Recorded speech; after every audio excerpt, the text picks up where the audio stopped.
Nitong mga nakaraang araw po ay napansin kong parang dumadami yung mga nagtatanong sa akin kung okay daw bang bumili ng mga budget meal cars, yung mga tipong 100k hanggang 180,000. So napag-isipan ko po na para hindi na ako mahirapang sumagot sa comment section, ay pagkwentuhan na lang natin ngayon itong mga pwede kong isuggest na mga sasakyan, particularly mga hatchback at saka sedan, na ang price range ay mula 100 hanggang 180,000 pesos. Pero paalala ko lang guys ito ay suggestions lang. Hindi ko po nire-recommend na bilhin nyo yung brands or yung variants na ikukwento ko sa inyo ngayon.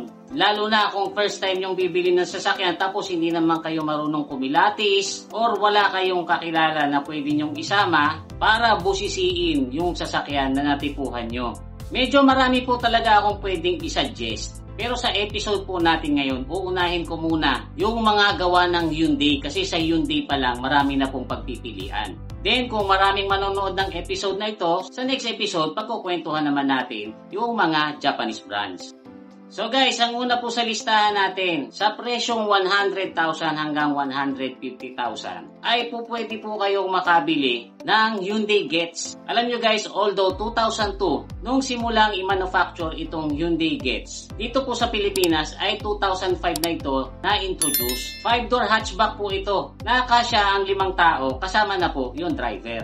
And then marami pong variants nito na magkakaiba ng engine displacement. Meron di gasolina na naka 1.1, meron naka 1.3, merong 1.4 at saka 1.6. Tapos nagkaroon din po ng version dito niya sa Pilipinas na naka 1.5 liter CRDI diesel engine. Ngayon guys, kung ang hanap nyo ay pang city driving lang, ay suggest na kuhanin nyo yung pinakamababa ang displacement, which is yung 1.1 para tipid lang sa gas. Ngayon guys, kung gusto nyo naman ng matulin-tulin, dun po kayo sa mas mataas ang displacement.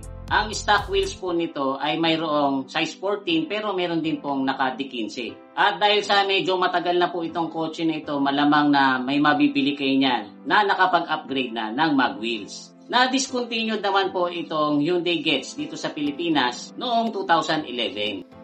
Ang next po sa listahan natin ay itong first generation ng Hyundai i10. Tulad po ng Hyundai Getz, ito pong i10 ay 5-door hatchback din.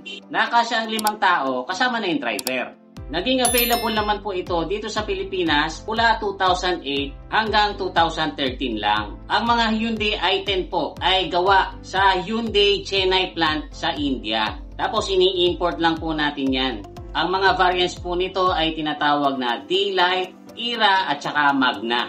Lahat po yan ay naka 1.1 liter gasoline engine. Pero meron din pong lumabas na variants na ang tawag ay Sports at saka Asta, na mas malaki ng konti ang makina kasi itong dalawang ito ay naka 1.2 liter gasoline Kappa engine. Mas mahal naman po ang i10 kaysa sa Getz. Ang mga nakita ko po sa internet ay mula 185,000 hanggang 218,000 pero asking price pa lang naman po yun. Siyempre may tawad pa yan. Kaya makukuha nyo po yan ng 180,000 or less. Ang next naman po ay itong Hyundai Ion. Naging available po dito sa Pilipinas itong Hyundai Ion mula 2012 hanggang 2018. Kung ako po ang bibili, ay mas pipiliin ko ito kasi mabagal lang po ako mag-drive. Saktong-sakto sa akin itong 800cc na gasoline engine nito. Para ka nang may dalang K-car. Pero kahit maliit po ang makina nito, ay kayang-kaya niya naman na dalhin kahit na 5 ang nakasakay sa loob.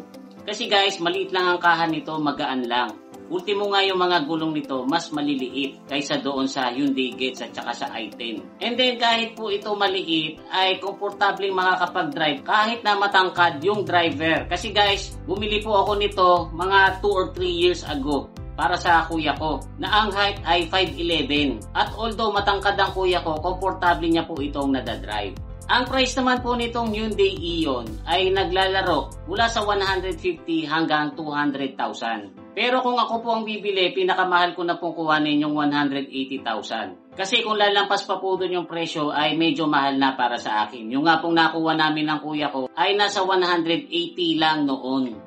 Ngayon guys, kung naliliitan kayo dyan sa mga hatchback ng Hyundai na yan, ay mayroon pa silang 5-door hatchback na mas malaki dyan. Ang tawag naman po dito ay Hyundai Matrix. Ito naman po ay naging available mula 2001 hanggang 2010. Sa forma pa lang po nito ay obviously na yung pagiging spacious ang naging focus ng mga nag-design. Kaya komportable po makakaupo dito ang 5 tao kasama na yung driver. At dahil medyo mas malaki po ito, ay medyo mas malaki rin po ang makinang ginamit dito. Originally, ang available po nito ay naka 1.6 liter gasoline engine. Pero later on ay nagkaroon din po ng version na naka 1.5 liter CRDI diesel engine. Ang forma po nito ay medyo mukhang wagon. Actually sa ibang mga articles nga po ang tawag nila dito ay MPV. Kilala po itong Hyundai Matrix sa pagiging powerful.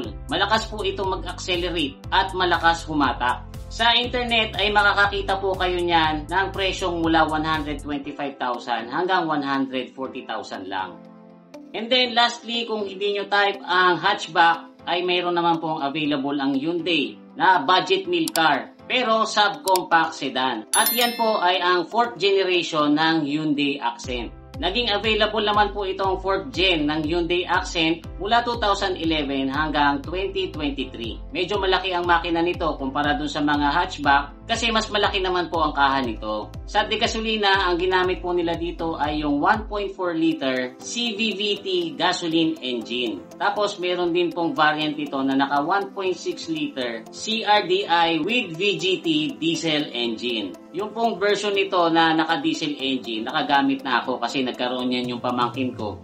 At wala po akong masisay doon sa performance ng makina. Kasi para din kayo nakadigasolina, tahimik sa loob, malakas umarangkada, tapos malakas ding dumulo.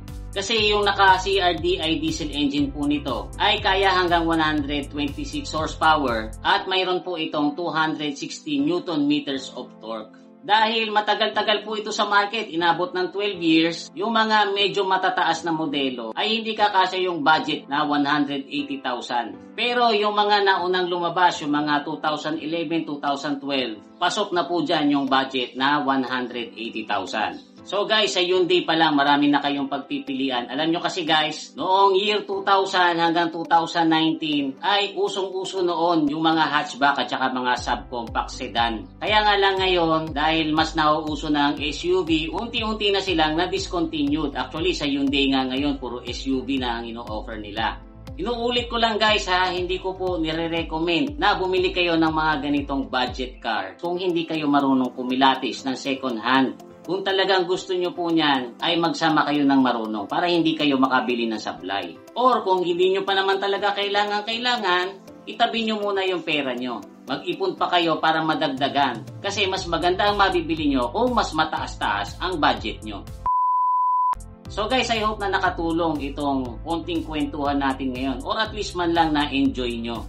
Kung meron pa po kayong mga gustong idagdag or isuggest, ay pwede nyo pong ilagay yan sa comment section natin sa baba. Huwag nyo lang pong kakalimutang mag-like tsaka mag-share. Muli, ito po si Kuya Mikmik na nagsasabing, palagi kang lamang pag marami kang alam. Bye-bye!